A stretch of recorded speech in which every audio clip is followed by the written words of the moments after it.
with the creation of this album with Tom together.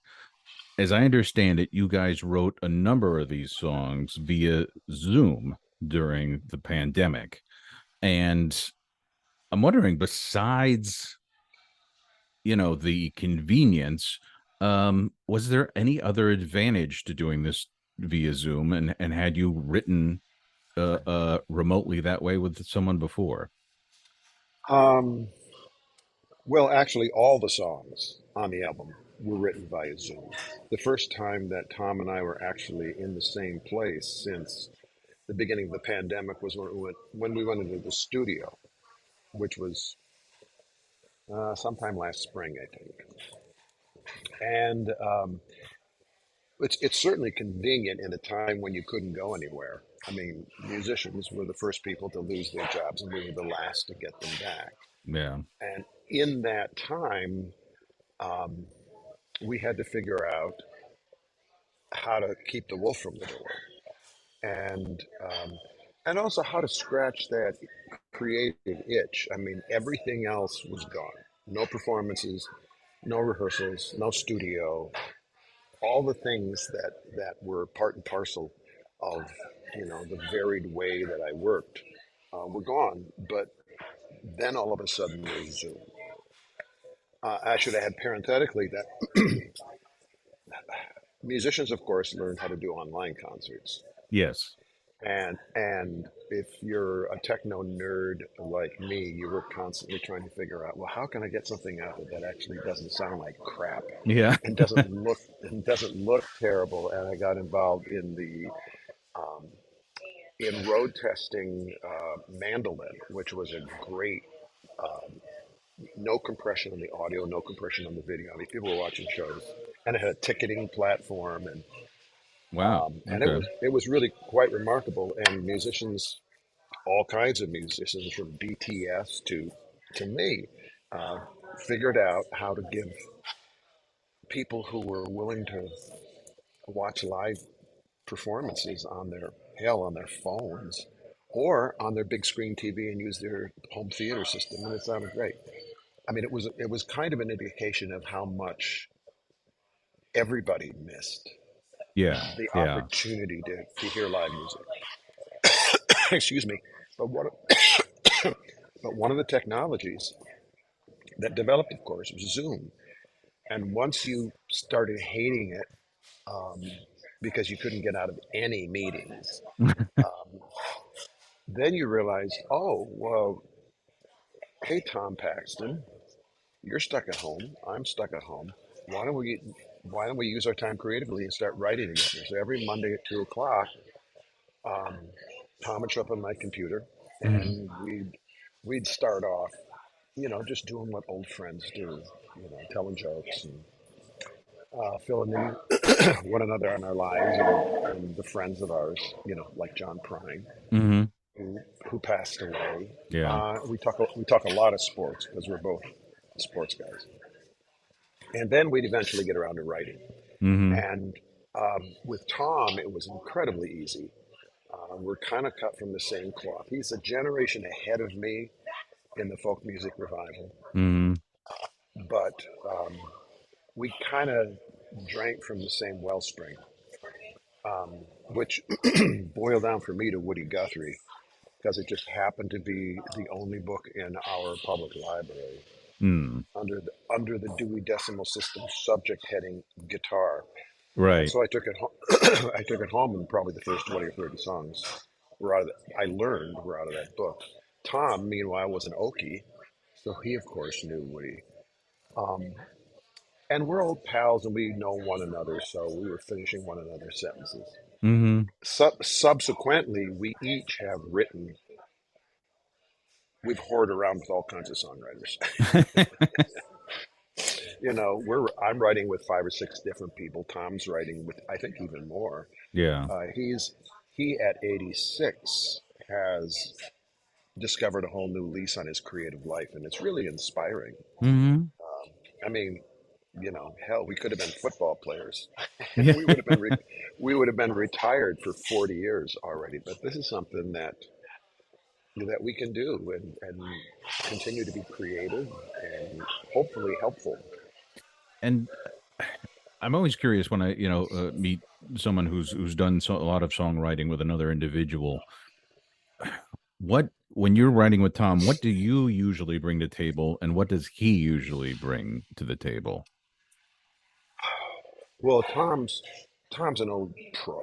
He's an old journeyman. He's written songs that even your most diehard metalhead listener are going to know, Mm-hmm. because they've become part of our vocabulary. Um, for me, essentially a musical storyteller. So I'm always, when we want to write about something, for instance, we wrote something right after the invasion of Ukraine, Yeah. and we had to, I said, let's create characters. Let's have the people in each verse be a different kind of personality talking about what they're witnessing. And some of them are from Russia, some of them are from Ukraine, some of them are the narrator itself. I'm Mm-hmm. from here in America, and Ukraine is a half a world away, but this resonates with me. Um, or Christmas in the desert. We were writing Christmas songs. I said, let's write sort of a 21st century nativity story about a guy coming across two kids out on the highway with a broken axle, and he's got to stop and help them out.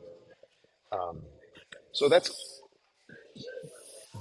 kind of what I bring, and Tom has he's got this sense of what makes a song, you know, Hmm. and he's really great at writing choruses that Okay. that people can climb inside, because you're creating these little 3-minute operettas, Hmm. and you want people to be inside the story, by the characters, and just surrender everything into this little world that you've created. Um, and we see songwriting in the same way. Once we get them in there, we don't want to let them go. So Yeah. we don't want people to be distracted by. Um, I think people, whether they realize it or not, are looking for some kind of structure when they hear a song. They want to know, okay, what's the rhyme scheme? What's the tempo? What's the meter? What's this? What they call what songwriters call scannage? Mm-hmm. And you don't want any distractions from that can make people go, oh, I'm out of the story suddenly. And you certainly don't want them to see the writing, which Yeah. is Yeah. which is something I learned from Woody, that you know just tell the story. You don't get too florid where people go, oh, that's so beautiful. I'm out of the story, because I'm hearing the writing suddenly. So we're both pretty plain spoken, and Right. Yeah. It's kind of like the old Spencer Tracy adage: "Never let him catch you acting." You know. yeah, yeah, Yeah. exactly. And since you brought up Ukrainian Now, the opening track, which really just kind of slams the listener from moment one. Um, First off, I was curious because it's this equal measure hope and heartache, just constantly threading back and forth throughout the song. And I'm wondering, was that a conscious choice that you balance out? Like, okay, we've got to keep this here, we've got to add a little bit more there, or is that just what happens? Is that just how things flow?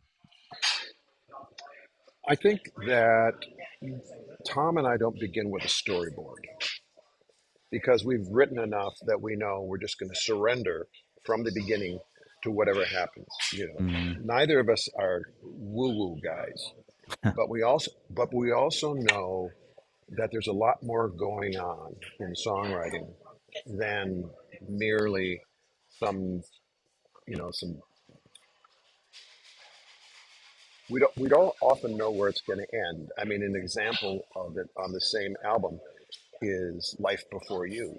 Mm-hmm. I mean, we started off writing it as a kind of a standard love song, and then halfway through, one of us said, "Hey, what if we what if we throw them a curveball right here?" So we often don't know where it's going, but um, it becomes clear sometime during during the writing process that, oh, this is the form this is taking. Hmm. And so the first first version of something is something we usually don't edit. We just sort of let it go and see where it takes us. But with Ukrainian Now, it is that kind of combination of hope and heartache. I mean, who who didn't think, in February of 2022 that this was going to be over in 2 weeks? Yeah. And you just saw this incredible resilience. And to me, it's really a song about solidarity, and especially right now.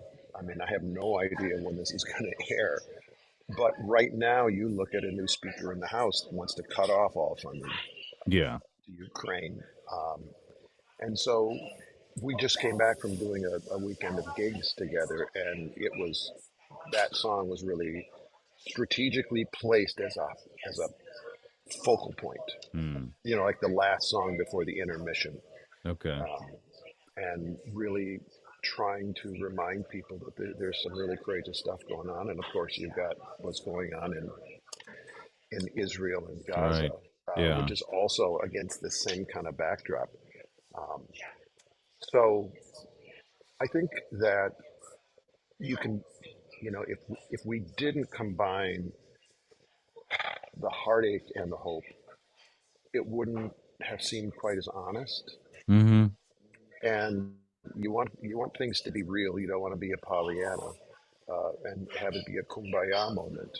You want it Right. to be something that acknowledges that this is complicated, it's difficult, but we're going to stand fast. Hmm. Yeah.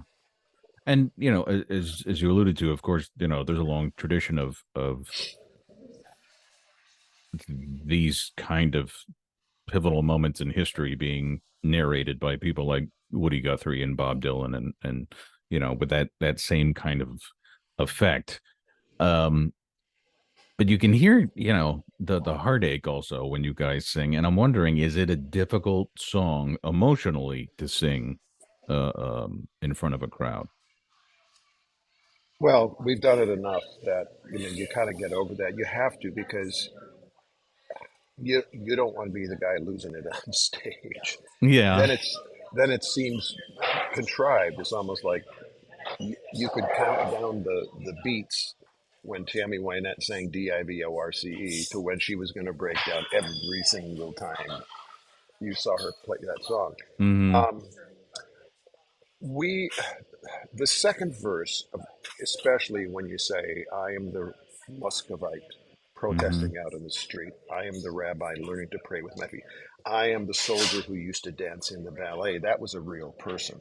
Hmm. That you know, I brought that because I read a story about the guy, and ultimately he was killed. And then you also saw "I am the." It was a series of pictures.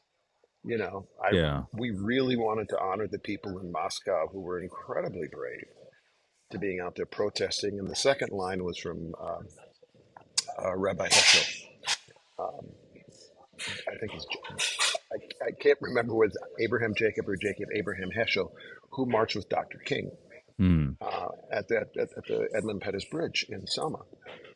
And he said during the civil rights movement that he was praying with his feet at that Hmm. moment, taking God out into the street, out of the temple, out of the church, out of the mosque.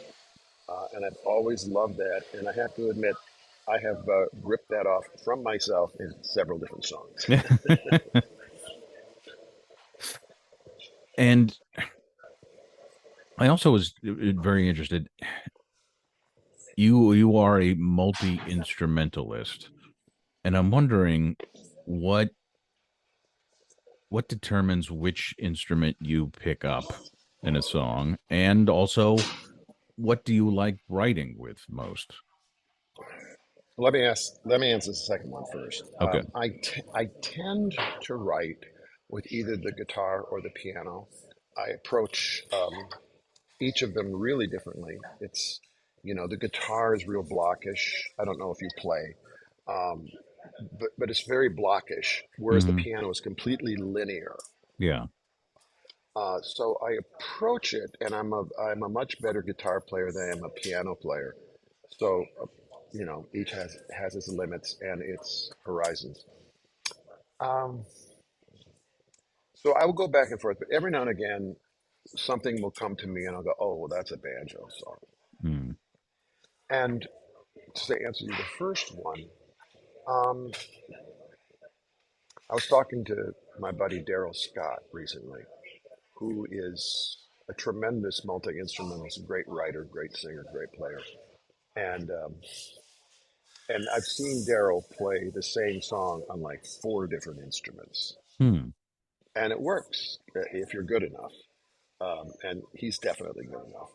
Um, sometimes it's just the mood of the particular moment in a show. Hmm. You say, "Oh," and I remember one time I was at a festival and was going to play something on the piano, and of course they had an electronic keyboard that didn't work. Um, and you've got thousands of people out there going, "Well, okay, what are you going to do now?" So you just pick up another instrument and you just say, "Okay, I'm going to try it on this." Hmm. And I've been surprised. I did an online show um, honoring Pete Seeger Hmm. last month, and I was trying. I thought, well, I got to do "Where Have All the Flowers Gone" because it was one of his most well-known songs. And I tried it on a bunch of stuff, and I ended up doing it on the piano, which gave it a whole different setting, and Hmm. made me think about it and sing it differently.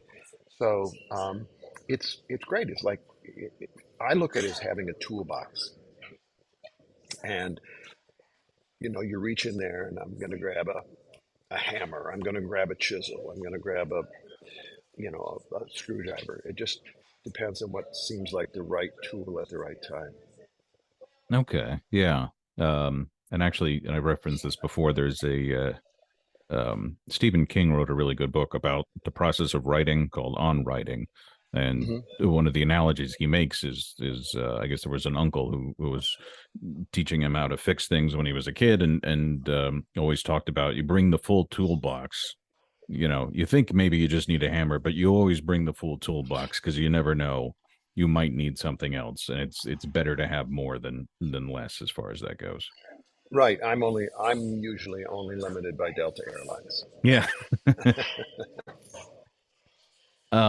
And well, what's also fascinating as you go through this album is, along those lines, the song Letters from Joe, where Hmm. you guys decide, all right, this is just going to be a cappella and completely stripped of any instrumentation. Did you try it with instruments and it didn't quite gel, or was that always the idea for this particular tune?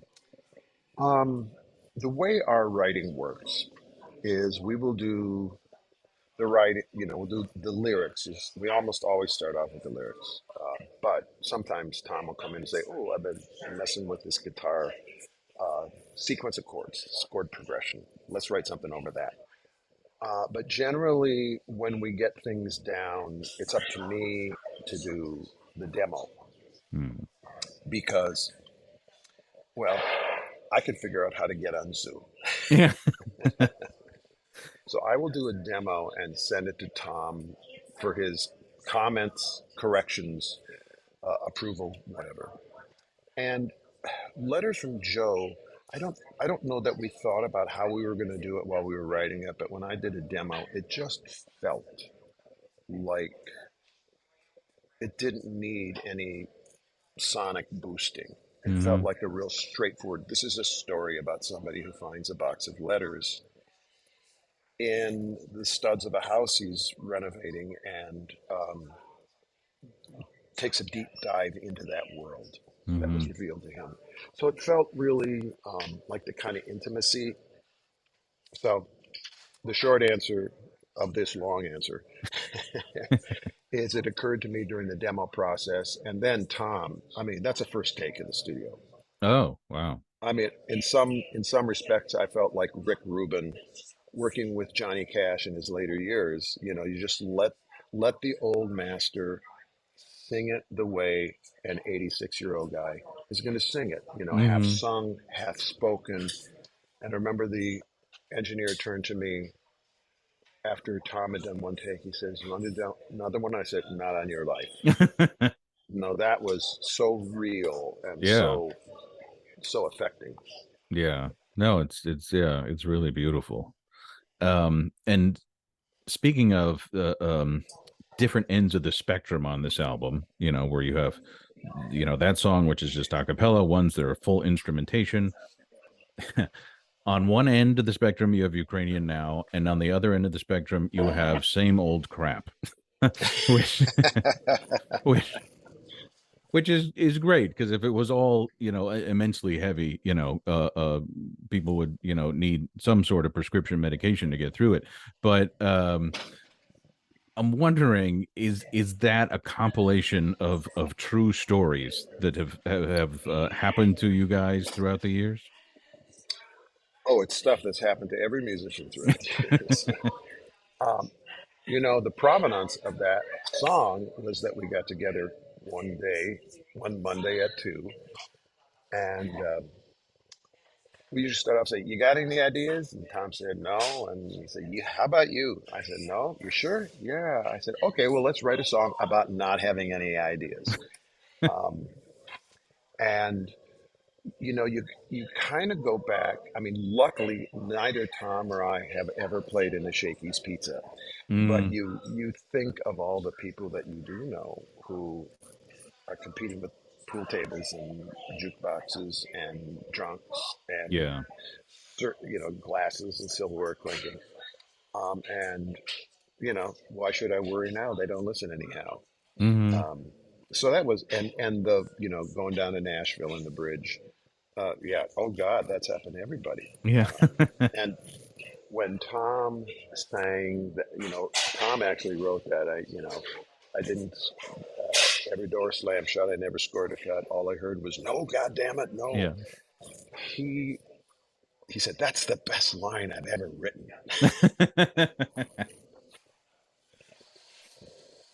And So, and one of the things I really like about writing with Tom is that we both are able to write humorous stuff, mm, and funny songs are way more difficult to write than serious songs, mm, um, especially if you want them to be heard more than once. You got yeah. a joke. It's sort of like a joke that you know the punchline to. Yeah. Every Whether it's humorous or not, every verse has its own job. Hmm. It has to stand on its own. So for a humorous song, there's got to be something funny in every single verse. Otherwise, people leave the world. Yeah. Yeah. And I think, And so we've actually written a lot of funny stuff together. But these are just the 14 culprits that made it on the album. yeah, no, but I mean, that's true. And I've read about like interviews with like Weird Al Yankovic, where he talks very seriously about what he does and says, you know, it's the jokes, the material, it has to get better through the verses as you go. You can't just like have a one joke song and then, there's got to be, better material as you keep going to keep people pulled in. Well, Um, but there can also be a letting up sort of halfway or two-thirds of the way through the song. It's sort of like there is a there is a momentum, a comedic momentum that mhm. happens. It's sort of like have you ever tuned into a comedy special halfway through and the crowd is going crazy and you're going, that wasn't that funny. You Right. weren't you weren't there to sort of being, you didn't get on the train at the station. You Yeah. tried to, yeah, hop that freight halfway through. So, but yeah, I absolutely agree with Al, and nobody does satire certainly better than him. Right. Um, but and although it kind of different subject matter, it's like, as you talk about, I could easily see it pairing with do you know the Brad Paisley song Me Neither? No, I don't. It's from like his first or Hmm. second album. And And he's really good at writing funny stuff too. yeah, and it's kind of the same thing where it's like this guy, trying to pick up a woman in a bar, and she just keeps shooting him down, and he's trying to play it off by, when he asks her, "Would you like to do this?" and then you don't hear her response. You just hear him go, "Oh, me neither. I'm so glad." Um, and but it's and I would the same old crap is kind of the same thing where it's like, all right, there's the rumblings, and then the chorus that kind of eases things up, and then you go back into it, and it makes for a really fun listen. Well, and you want there to be a little bit of tooth in your humorous stuff. Yeah, It's sort of like it's sort of like the song "Everything." Here's a little song with everything Jesus ever said, yeah. and people can't really figure. I mean, the song is a minute long, but when we do it live, people don't really understand where we're going with it Hmm. until the second half. And he said, um, and I remember when we wrote that, it was like, oh, we're gonna get letters. um, and the other thing that I was interested in, which the same old crap kind of brought to mind, in that you created this song out of not being able to create a song, as the launching point. What is You guys have been both amazingly prolific, and yet there's all these different songwriters out there that struggle, and maybe they can, just create something once every few years. What is the key to being prolific as a songwriter? Well, one is understanding that it's your job. It's not a hobby, Hmm. and I don't sit around waiting for the muse to sprinkle some fairy dust on a moment. And you know, when I got home, I was on tour in Australia at the beginning of when all the pandemic stuff started, and Oh. I came back here in mid March of 2020. So things were locking down all over the place. And because I'd been in Australia for a month and then rode on a little tubular petri dish for 24 hours to get home, Mm. um, I took my dog, even though I hadn't seen my wife in a month.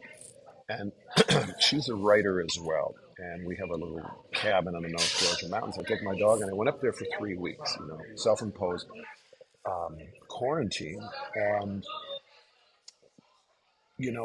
relieved of all the normal stay at home things that, I wasn't mowing the lawn, I wasn't putting in the garden, wasn't going to the grocery store, I wasn't going anywhere. So I thought, okay, well, all I can do is write then, I guess. Yeah. And I started writing, and I wrote every day, and it was a discipline. And um, it was really productive. I begin my day with all kinds of totally right brain stuff, meditation, prayer, I get poetry in my email box. It's like it's clearing the deck of all left brain Mm. distraction. Hmm. And then I would just sit down and write. It would be like, whoa, I'm right there. The table has been set, and I just sit down to the banquet. And some days I would just sit there for an hour and nothing would happen. But other days, I would hear. I remember in one instance, I heard a truck go by and it was crackling in the gravel. So I wrote, tires crackle in the gravel. And suddenly I was deep into a song about a white supremacist who burned down a guy's house and comes back to make atonement 25 years later. And I was like, where did that come from? And there was fully developed characters, and you just realize um, I just tapped into something that was waiting to happen. Mm. So part of it is just saying, this is what I do, and it's both Tom and I get such incredible joy out of writing songs. I mean, it's the closest thing to creating something out of nothing that a man can do because we can't bear children. Um, um, and it's especially the pandemic taught me, well, maybe this is really my job. I always thought Mm. my main job was as a concert performer. I still love that. I'm doing it a lot less than I did before because I can. But I'm writing two or three or four songs a week now Wow. by myself with other. I mean, these are finished, decent songs. Um, And it's, when I hear my other friends say you're so prolific, and I'm thinking, listen, Woody Guthrie wrote 3,500 songs in fewer than 20 years. Hmm. I'm prolific. I mean, "This Land Is Your Land" was one of 6 songs he wrote on that day in February 23rd, 1940. Wow. I mean, come on, Right, right. it's what you're supposed to do. Yeah. And continuing with this theme, so you do these songwriting master classes, and you have one you're going to be doing in here in North Carolina, at the Mountain Retreat and Learning Center in Highlands. Um, what I'm wondering though is, what do you get from that experience? Obviously, all these people come and they learn from your experience, and they get this kind of feedback and this kind of guidance. What do you get as from it as the teacher? Oh, when I did my first one 10 or 11 years ago, I remember driving home and thinking, God, I love doing this. If there was a way to really make any money doing this is what I would do. Um, Seeing people, and the people who come to this, and I actually do 2 of them at the mountain, one in May and one in June, Hmm. um, because I have such a different approach to writing, apparently. I was just in Italy doing one, and there were 4 other teachers, and all of us were, it was like, whoa, I never thought about doing that. Mm-hmm. So my approach is unique enough that we have every people who are touring musicians who have recordings out who just want to get exposed to another way of thinking about songwriting, to people who come and say, I don't play an instrument. I've always thought I wanted to write a song. And you put them all in the same room, and they're learning as much from one another as they are from me. Hmm. But more than that, it's as a writer, you realize you create these little songs, and you take them and you send them out the door on Mm-hmm. their little coltish legs, and you say, go out there and do good work. Go out there and be where I can't be. Mm-hmm. So you have that kind of satellite program, for lack of a better term, going on out there where your songs start landing on the radio, or it's in someone's car, and people learn these songs and they take them into their lives and they do what they're going to do with them, which Mm-hmm. might be completely different from what we. It's not our job to say this is how this song is supposed to be interpreted and performed. Yeah. Um, we'll leave that to the tribute bands. Yeah. Uh, but the next step for me is getting all kinds of other writers, you know, and sending them out the door and say, go out and write your songs, and and do good work, and have Mm-hmm. your songs good work. And so I feel like I'm seeding the world with a whole bunch of other people, because I mean, Chris, you know as well as anybody that the music industry, the music business is first and foremost a business. It's not about art. Mm-hmm. It's about commerce. And we get trained to be consumers of our own culture. Mm-hmm. And to have people writing their own songs, giving their own take on the world, and doing it solely for the purpose of the joy they get from it, the use these songs can be, it's really radical.